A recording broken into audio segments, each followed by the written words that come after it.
ang mga tanging na nag-uugnay. Allied Shinobi Forces Technique! Hindi totoo ang pag-asang pilit nilang pinanghahawakan. Sa tingin ko, handa na ngayon ang Jubi. Ikalimang gate! Bukas! Sige, karaniwang taktika lang naman ang basahin ng utak ng kalaban. Sa kasamaang palad, kailangan pigilin muna ang Jubi bago nila magawa yun. Ano nangyari? Akala ko hindi na nakakalilos ang Jubi!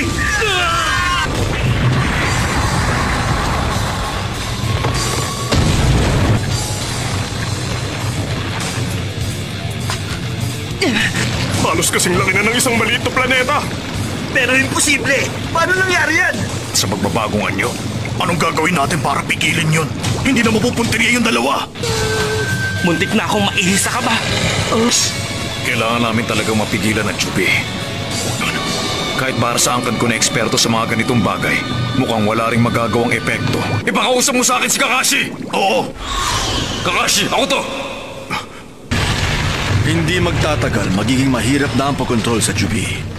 Turuan natin silang lahat ng leksyon tungkol sa kawalan ng pag-asa. Shikaku, bibitawan muna kita sa ngayon.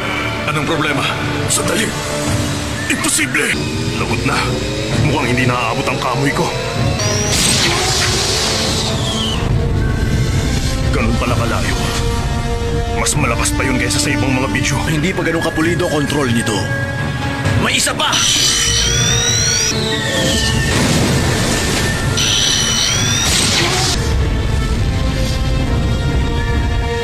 Hindi ako makapaniwala. Kakaiba ang kinikilos niya. Mukhang malayo ang pinupuntirya niya. Hindi ligtas yung mga Panginoong may lupa na nagsilikas. Lahat ng mga nag-iingat sa mga bayan at pati na rin ang mga bayan mismo. Ang gusto ng dalawa, mabura ang rason at tigmaan. Yun ang direksyon ng... Kalmado kayo makinig sa akin. Ito ang pinupuntirya niya. Shikaku, anong gagawin natin? Ituloy lang natin kung anong dapat. May plano na ako para mapigilan ang Jubi.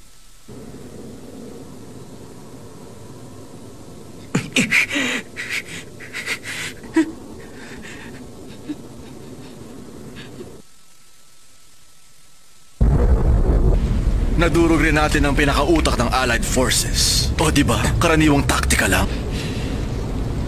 Gaya ng sinabi ni Papa, ipagpatuloy lang natin. Umikot tayo ng pakanan! Sige! Kay! Ibang klase! Bilang mga ninja, masaya sila magbuwis ang buhay sa harap ng mga anak nila. Mahalaga ang kapangyarihan mo sa plano. Ito ang tatandaan nyo! Ang Yuga ang pinakamalakas sa buong Kono, ha? O pwede ba to hanggang sa susunod na pagbabagong anyo? At kung gugustuhin kong maging Jinchuriki ng Jubi, kailangan kong maging totoong buhay, bagay sa mga pangmalakihang at nakayang Edo Tensei na tulad mo. At kaya tinuturing mo yun bilang problema, ay dahil para muli kang mabuhay at kailangan mong isagawa ang Gedo Rine Tensei technique. Kontrolado talaga kita. Huwag mo yung kalimutan. Kahit kailan, hindi kita itinuring bilang isang kaibigan. Kung ganon, sige. Ipaparamdam natin sa kanila ang kawalan ng pag-asa. Simulan na ngayon din. Sashiki Technique!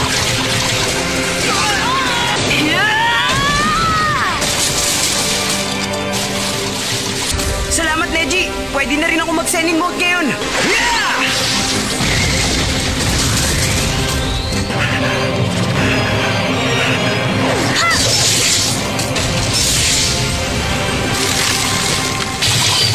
Lagot na!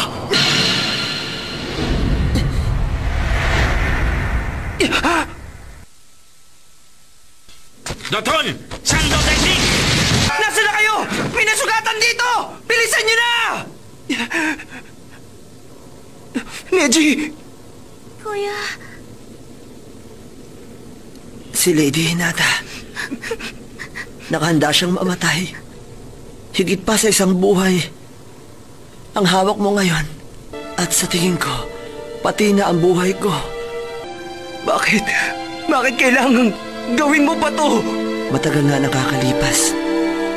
Nang minsan mong pinalaya ang buhay ko. Bakit kailangan umabot sa ganito? Dahil sa...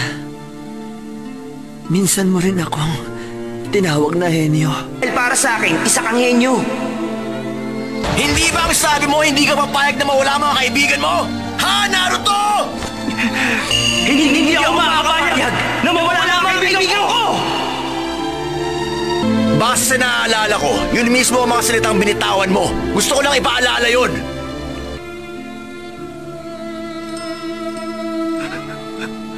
Hindi mo ba ako narinig? Ang sabi ko, sabihin mo yun uli! Wala na si Neji.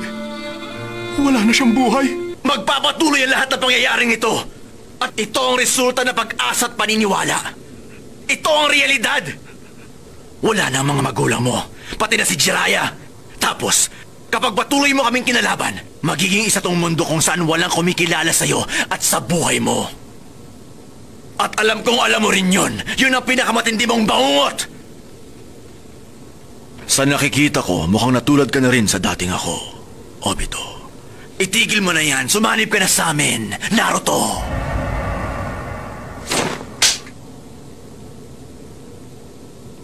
Nahigit pa sa isang buhay ang hawak mo sa mga kamay mo.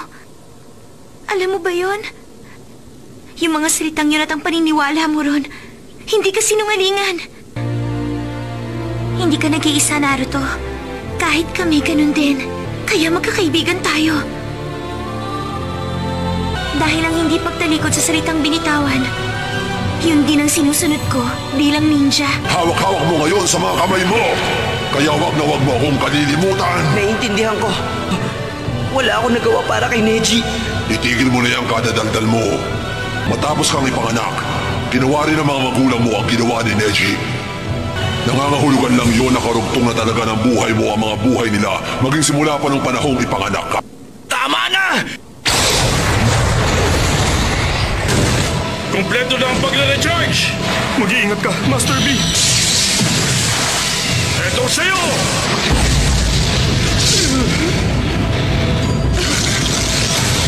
Master B! Ayos na ba kayo? Huwag kayo mag-alala. Tama. Hindi lang sina ina at ama. Salamat sa inyong lahat. Sa lahat ng tulong nyo. Salamat dahil pinili mong samahan ako hanggang sa huli. Malaki ang kamay ni Naruto. At malakas. Tara! Gawin na natin to! Hinata! Nakakagaan ng loob. Ang nagsasayaw sa dilim. Kanino kayang chakra yon? Napakalakas. Ganun na ba talaga siya kalakas? Ang chakra na yun ay... mukhang bigla niyang gustong makita ulit si Naruto.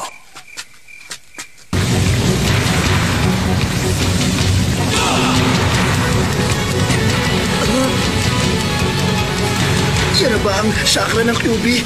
Nagawa niyang pag-aralan kung paano ko nagagawang magbigay at makapagpalitan ng chakra. Kakebunsin technique! Choji! Ino! Sige, Naruto!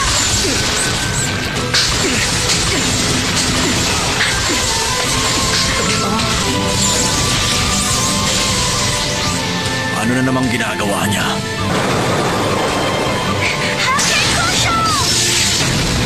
Yung babaeng yun, lalo siyang lumakas mula nung binigyan siya ni Naruto ng chakra ng Kyuubi. Shikamaru! Ino! Ngayon na! Yun na lang ang nag-iisang paraan na naisip namin. Ang formation ng Ino Shikacho. Patuloy kang lumaban at mabuhay, Shikamaru.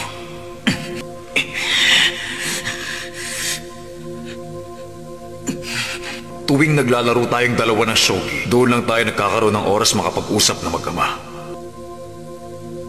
Lumaki po akong kayo ang tinitingal at iniidolo ko, Ama. Ino, naging mabuti kang halimbawa at pinagmamalaki kung lumaki ka na may pagmamahal at pag-aalala. Nasubaybayan ko kung papaano ka umusbong at naging isang magandang bush clover. Teka, wala ka bang gustong ihabilin sa anak mo, Shikaku? Teka! Bago ko malimutan, pwede bang itapo mo na yung kahon na nakalagay sa kaliwang tukador doon sa bodega? Kahit wala na kami, habang buhay kaming mabubuhay sa puso nyo. Huwag niyo kaming kalilimutan. Kagemane! Shin! Technique! Buisit! Eto na naman sila!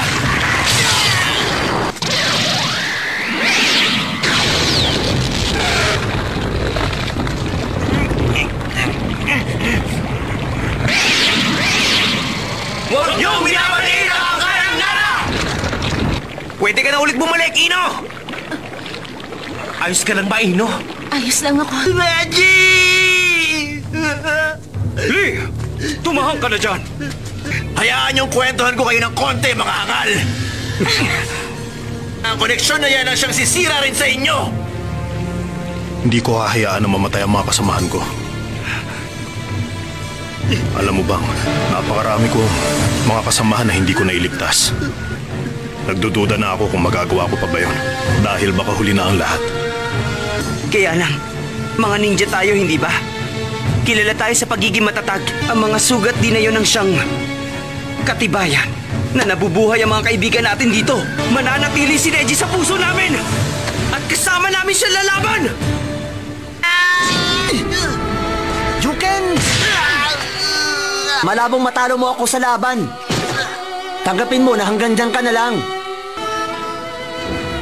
Nakakahiyang nakita mo akong matalo kanina. Lee, maglaban tayo ulit para malaman natin kung ano ang mas malakas sa technique nating...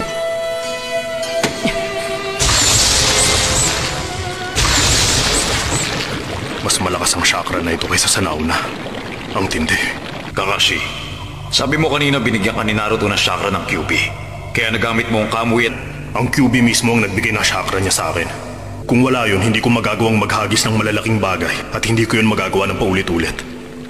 Mukha yatang nalampasan ka na ng batang ito. Ika-4 na Hokage. Bugod tanging si Naruto pa lang ang may kakayahang pagsamahin ang mga chakra namin para magamit ang iba at sa kanya ito ibinahagi sa lahat ng mga ninja na nakikipaglaban kasama namin. Ginawa niya yung kapareho ng ginawa mo nung binigay mo ang chakra ko sa kanya nung sanggol pa lamang siya. Higit na malakas ang chakra na kaya niyang manipulahin at ibahagi sa iba. Walang-wala kayo sa naabot ng pasaway niyong anak. Ito ang kapangyarihan na matagal niyo nang hinahangad para kay Naruto.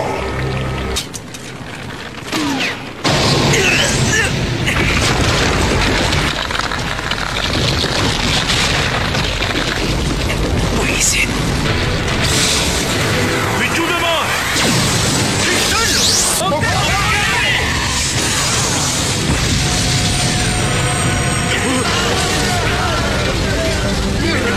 Walang pagkamatay ni Reggie! Isa tong sumpa sa buong angka ng Yuga noon pa man.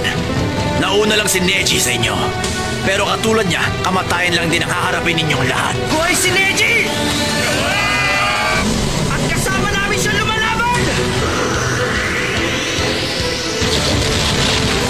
Ayokong tapusin ang anumang koneksyon ko sa mga kaibigan at kasamahan ko! Napakalaki ng ipinagbago ng lugar na to. Alin sa mga yan? Sandali. Nandito lang siguro yun. Eto na. O sige, tayo na. Sa lugar kung saan natutulog ang mga sikreto. Ang lugar na ito. Parang ako lang siya nung plano kong wasakin ng buong Kono, ha? Bakit naman? Simple lang. Kailangan niya mag-isip at gumawa ng mabigat na desisyon kung wawasakin niya ang Konohan. Kung ganon, wala ka ng planong wasakin ito. Naisip ko lang naman, kasi hindi ba kami yung mga magagaling mong tauhan dati? Tapos yun ang plano natin? Hindi mo ba naisip na magandang pagkakataon to para sumugod? Hindi na kayo miyembro ng Heavy ngayon, hindi ba? Sino mag-aakalang nandyan pala ang Nakano Shrine ng Uchiha? Nandyan sa baba. Kung ganon, sisimulan ko na.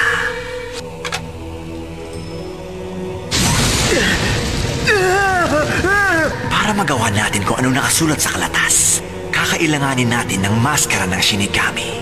Pagkatapos gagawin ko ang Shiki Fujin at hayaan ko na pumasok ito sa katawan ko.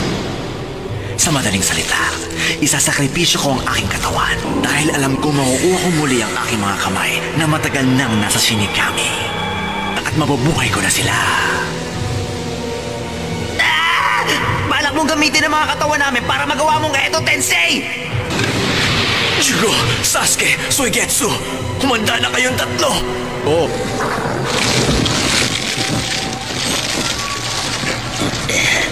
Ikaw? Simple lang. Alam ko may mga sel ni Hashirama yung katawan mo. Patramdam ko kung saan ka mahahagilap. Anim pala kayong nandyan. Nung nabawi ko ang chakra ko mula kay Kabuto, napasama rin doon ang lahat ng kaalaman na meron siya. Dahil sa pag-aaral at mga eksperimentong ginawa ko noon, nagkaroon din ako ng mga DNA nitong apat. Kanina pa ako nakahanda rito, Master Orochimaru. Edo Tensei Technique! Ngayon, ako naman! Sila ang sinasabi ko mga nakakaalam na lahat. Ang mga naunang Hokage ng Konoha!